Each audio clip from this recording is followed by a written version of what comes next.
Hi guys. सो जैसे कि आप सभी को पता है कि हमारा ग्रेड 3 लेवल का जो भी एग्ज़ाम था वो ऑलरेडी कंडक्ट करवाया गया है। मतलब क्लास 12 लेवल तक जो भी पेपर था वो 15 सितंबर को कंडक्ट करवाया गया है। और मुझे लगता है कि आप में से कम 80% स्टूडेंट्स ऐसे हैं जिनका एग्ज़ाम बहुत अच्छा गया है। ठीक है। तो आज के इस वीडियो में हम डिस्कस करने वाले क्या क्या चीज़ें। पहले तो देखेंगे कि पेपर का लेवल कैसा था। पेपर का लेवल टफ था या फिर इजी था या फिर मीडियोकर था। एज ए जनरल स्टूडेंट मैं बात करूंगा कि कैसा रहेगा पेपर किसी के लिए।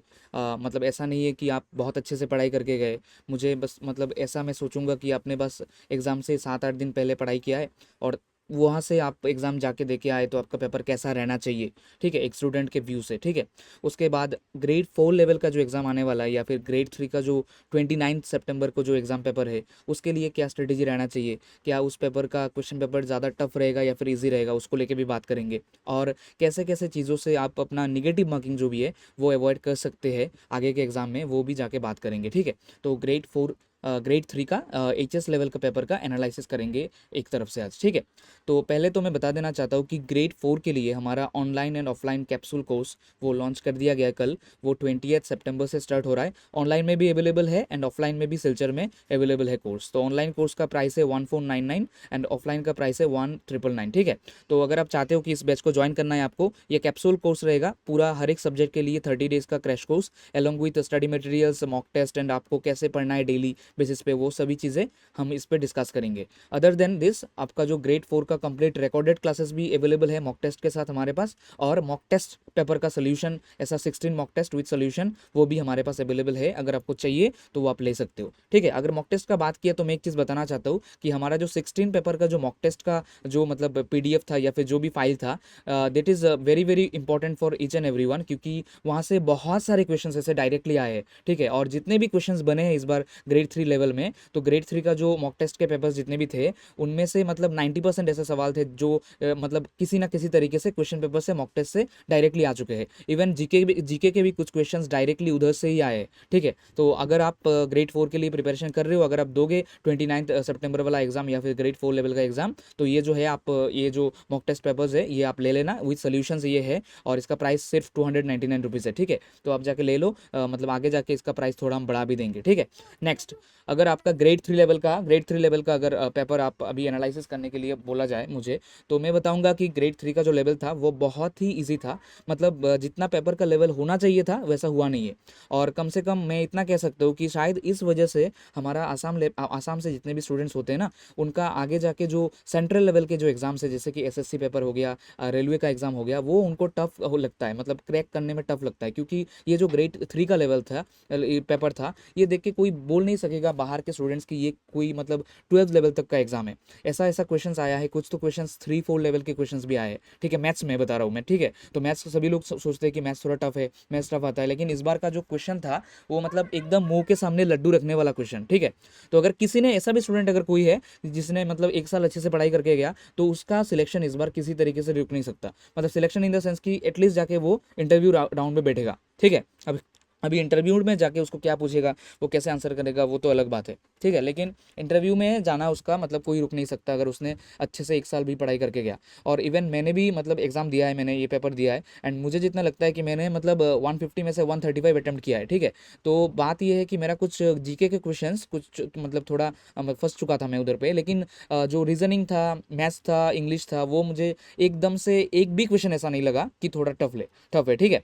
एक ट्रिगोनोमेट्री का क्वेश्चन था, लेकिन ट्रिगोनोमेट्री का जिसने भी अच्छे से करके गया उसको भी वो डिस्टेंस वाला क्वेश्चन जो था वो भी कर लेगा आराम से। लेकिन ऐसे क्वेश्चंस कभी भी हम लोगों ने सोचा नहीं था कि ग्रेड 3 लेवल में इस बार के लिए, जबकि बात हुआ था कि APSC कंडक्ट करवाएगा, उसके बाद 3 आपका लेवल रहेगा, है ना।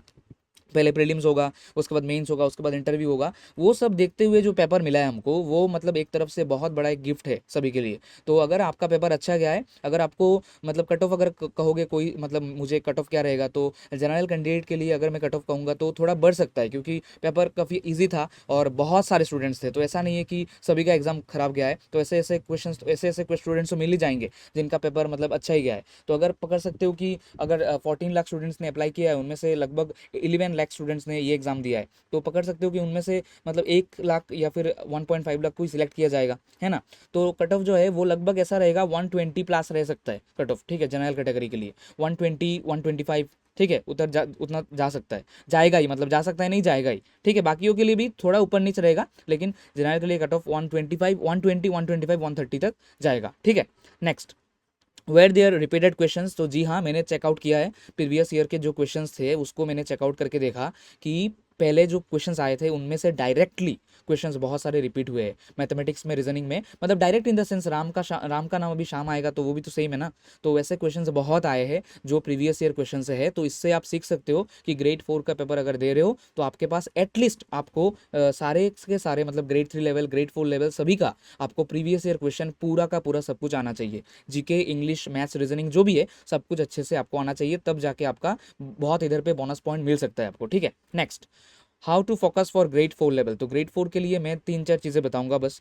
पहले तो प्रीवियस ईयर कर लो, दूसरा कि अच्छे से सब सब चीज़ें करके जाओ। ऐसा नहीं है कि एक टॉपिक छोड़ दिया आपने, दूसरा टॉपिक कर लिया, आपने जो छोड़ा शायद उससे इजी क्वेश्चन आ जाए, तो इसके लिए कोई भी टॉपिक छोड़ना मत। इसके लिए मैं बोलता हूँ कि कोई ना कोई, अगर अभी तक कोचिंग ज्वाइन नहीं किया, कहीं पे कुछ स्टडी मटेरियल्स नहीं है आपके पास, तो ले लो, कोचिंग ज्वाइन कर लो कहीं से अच्छे से, 1 महीना अच्छे से थोड़ा ज़िंदगी में थोड़ा आराम को हटा के 1 महीना थोड़ा अच्छे से पढ़ाई कर लो, हो सकता है सिलेक्शन हो जाए, क्योंकि लेवल बहुत ईजी रहेगा, इतना तो गारंटेड है, ठीक है। तो इसके लिए 1 महीना अच्छे से 30 डेज का प्रिपरेशन ले लो। अभी भी शुरू से भी शुरू करोगे तब भी हो सकता है, ऐसा नहीं है कि हो नहीं सकता, हो जाएगा, क्योंकि पेपर एकदम लड्डू जैसा रहेगा आपके मुंह के सामने, बस आपको उसको खाना है या फिर फेंकना है, वो आपके हाथ में है, ठीक है। अगर करके नहीं जाओगे तो फेंक दोगे, अगर करके जाओगे तो खा लोगे, ठीक है। तो वही है। Next, how to avoid negative markings, तो मैं बार बार कह रहा हूँ कि जितना आपको आता है उतना ही करो, नहीं तो अगर मतलब फालतू में अगर आप करने जाओगे, 2-3 सवाल भी एक्स्ट्रा कर लोगे ना, तो उसमें नेगेटिव होके कुछ आप चले जाओगे नेगेटिव में, ठीक है। तो जो आता है वही करो। इसके लिए मैं कहता हूँ कि आप पहले से स्ट्रेटेजी बनाओ कि आपको सबसे ईजी कौन सा पेपर लगता है, मैथ्स लगता है, रीजनिंग लगता है, इंग्लिश लगता है, जीके लगता है, कौन सा लगता है, वो जाके पहले अटेम्प्ट करो। टाइम कंज्यूम मत करना एग्जाम के टाइम पे। जैसे कि मैंने क्या किया, मेरे पेपर में मेरा ई था, बुकलेट नंबर ई था, तो बुकलेट नंबर ई में पहले मैथ्स था, ठीक है, उसके बाद शायद जीके था, उसके बाद इंग्लिश था, उसके बाद रीजनिंग था, ठीक है। लेकिन मुझे पता था पहले से कि मेरा इंग्लिश सबसे ईजी है, सबसे ईजी लगता है, तो मैंने पहले इंग्लिश से स्टार्ट किया, पहले इंग्लिश किया, उसके बाद मैथ्स में आया, उसके बाद रीजनिंग गया, उसके बाद जीके में आया। तो ये मेरा पहले से स्ट्रेटेजी बना हुआ था, इसके लिए मुझे टाइम कंज्यूम ज़्यादा नहीं हुआ मेरा, मैं पहले से ठीक था मेरा, मतलब मैं ये करूँगा वो करूँगा। एग्जाम पे बैठने के बाद अगर आप सोचोगे कि आप क्या करोगे तब तो फंस जाओगे। उसके लिए क्या इंपॉर्टेंट है, पहले से जान लेना कि कौन सा पहले करोगे, कौन सा दूसरे में करोगे, कौन सा तीसरा, कौन सा चौथा। इसके लिए सबसे इंपॉर्टेंट है मॉक टेस्ट अटेम्प्ट करना, कम से कम 10 से 12 मॉक टेस्ट अटेम्प्ट करो, तब जाके पता चलेगा कि कहाँ पे आप लैग करते हो, कहाँ पे आगे हो, तब जाके आप सिलेक्ट कर पाओगे एग्जाम से पहले कि कौन सा पहले करना है, कौन सा दूसरे में करना है, कौन सा तीसरा एंड कौन सा चौथा में, ठीक है। तो तब जाके आपका नेगेटिव मार्किंग अवॉइड होगा। एंड लास्ट में जाके अगर ऐसा लगता है कि पेपर इजी है, पेपर इजी अगर लगता है और 3-4 सवाल लगता है कि टफ है, आपको टफ लग रहा है, तो लास्ट में जाके एक्साइटेड होकर उनको करने मत लग जाना, जितना किया उतना करके छोड़ के आ जाना। अगर 150 क्वेश्चन है, उनमें से अगर आपको 120 आता है तो 120 करके आ जाओ। अगर 10-12 क्वेश्चन लास्ट में ऐसा लगता है कि श्योरिटी नहीं है, फिर भी मतलब 2 ऑप्शंस में अगर मतलब कंफ्यूजन है, तब जाके उसको तुक्का मार दो। 2 ऑप्शन में मतलब कंफ्यूज हो तो मार दो, लेकिन चारों में से चारों ही आपको नहीं पता और आप तुक्का मार रहे हो तो ये बहुत रिस्की है। अगर एग्जाम अच्छा जा रहा है, अगर किसी का एग्जाम अच्छा जा रहा है तो अच्छे को अच्छा रखो, जितना आता है उतना करके आ जाओ, आपका सिलेक्शन हो जाएगा। लेकिन अच्छे को बुरा मत बनाओ, लास्ट में जाके एक्साइटेड हो गए, ज़्यादा सवाल करने में लग गए, ठीक है। Next, how to solve question using option elimination, तो देखिए ऑप्शन एलिमिनेशन मैंने बार बार सिखाया है।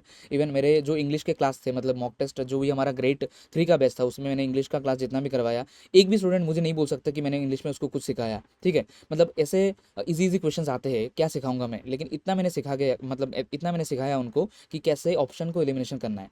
अगर ऑप्शन एलिमिनेशन करना आ गया ना, तो आपका कम से कम इधर पे 30 मिनट बच जाएगा एग्जाम में। तो ऑप्शन एलिमिनेशन कैसे सीखना है, उसके लिए हमारा बैच जो है ना वो ज्वाइन कर सकते हो, बहुत अच्छे तरीके से सब कुछ सिखाया जाएगा, लेकिन साथ में साथ आपको ऑप्शन एलिमिनेशन भी सिखाया जाएगा। Option elimination one of the biggest strategy होता है किसी भी स्टूडेंट के लिए गवर्नमेंट लेवल एग्जाम में या फिर कंपटीटिव एग्जाम में, क्योंकि उधर पे जो क्वेश्चंस बनते हैं, वो जो भी टीचर आपको पूछेगा क्वेश्चन, उसका आपको भी उसको भी देखना है कि आप कितने कम समय में क्वेश्चन करते हो।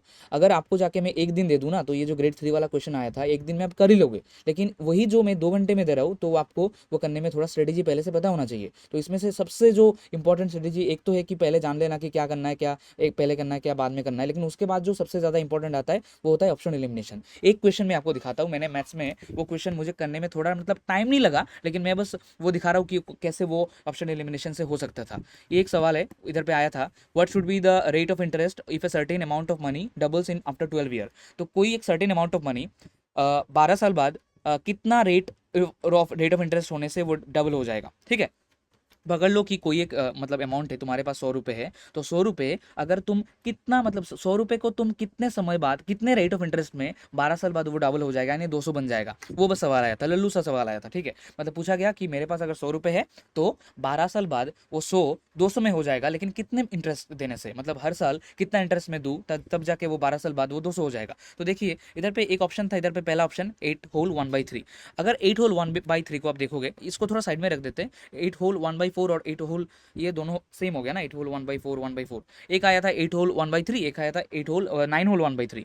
तो मैं 8 होल 1/3 ना, ये जो ये पहला ऑप्शन है ये इसका करेक्ट ऑप्शन बनता है। कैसे बनता है मैं थोड़ा अच्छे से आपको समझा देता हूँ। देखो पकड़ लो कि आपने 100 रुपये लिया है, आपके पास अभी 100 रुपये है, आपने हर साल 8% इंटरेस्ट देके अगर आप 12 साल जाते हो तो आपका कितना, आपके पास 100 से कितना हो गया वो 12 × 8 यानी 96। मतलब पहले आपके पास 100 रुपये था और 8 साल अगर आप मतलब सॉरी 12 साल अगर आप 8% इंटरेस्ट देके जाते हो तो 12 साल बाद आपका कितना होगा 12 × 8 यानी 96, यानी पहले था 100 अभी हो गया 96 और यानी 196, ठीक है।